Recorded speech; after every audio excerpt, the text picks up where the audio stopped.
I'm out of shape, the first things that go are the speed and quality of my articulations. Here are some tips and tricks to get those articulation gains. When students ask me about ways to step up their articulation game, my first recommendation is to reevaluate what we're doing with our airstream. The interchangeable use of the terms tonguing and articulation in early pedagogy is problematic because it incorrectly focuses our attention to the tongue as the facilitator of our sound. When instead, we should be focusing on a fast airstream traveling over the reed. One way that we can reframe this concept is that we want the interaction of our airstream and our reeds to be the foundation of our sound, and that articulation then drives the musical line. Our specific articulation techniques then clarify the musical ideas we're trying to produce.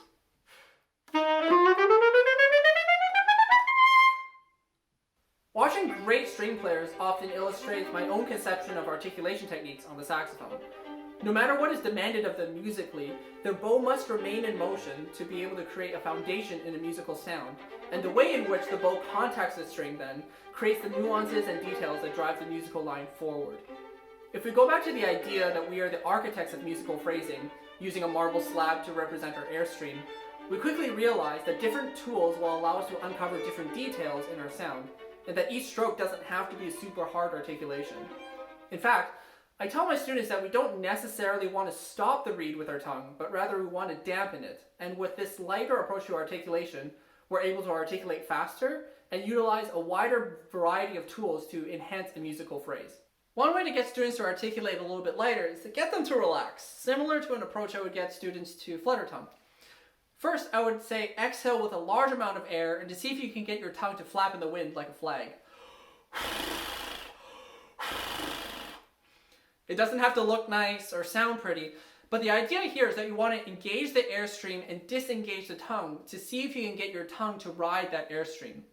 And then later, by dialing in and focusing that airstream and controlling the movement of the tongue, we can create a much more lighter articulation. There's a growing abundance of online resources talking about the basics of saxophone articulations, and one that I've enjoyed in particular is Dr. Noa Even's Articulation series being released by Vandoren's Educational Resources. In her first video, she talks about focusing on an airstream and taking it from the top, from the saxophone neck assembly. Here are some exercises to improve your articulation technique. It's important to practice with a metronome to make sure that our technique is grounded in good time. Exercises on the neck assembly allow us to focus on the precision and the efficiency of our technique before adding in the layer of fingerings to our technique.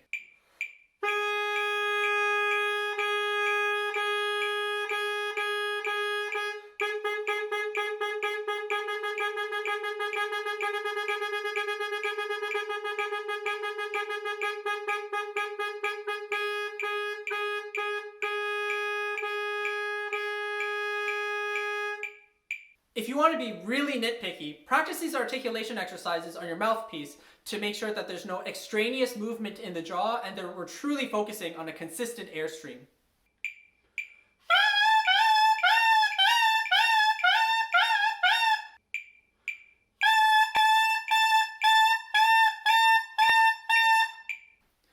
By practicing articulation exercises on top of overtone scales, we can learn to engage our airstream actively as we're articulating all of these different parts of the saxophone. It is with this active airstream that we can really bring life to the bottom register of the saxophone.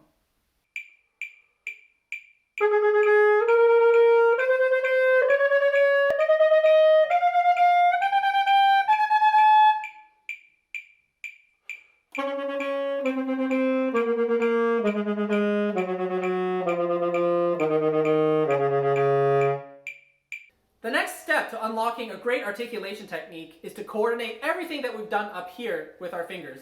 An easy way to do this is to apply articulation exercises to our scales and make sure that you're extending this work into the Altissimo register when you're ready.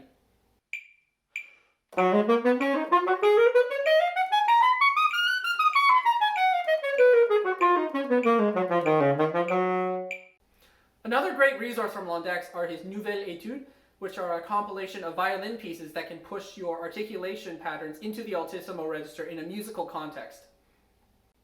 Some concepts you might want to consider when advancing your articulation technique are finding ways to isolate your tongue movement from your jaw movement. For example, when ascending into the altissimo register, we want to find articulation symbols that are light enough so that they don't impede airflow through the mouthpiece. And on the other hand, jaw stability becomes increasingly important as you try to do crazy things, like try to circular breathe while articulating.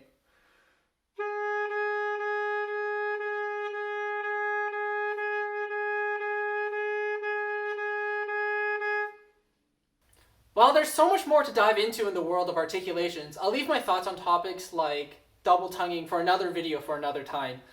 If you like this video, make sure to like, subscribe, and share this content with anybody that you think would find it helpful.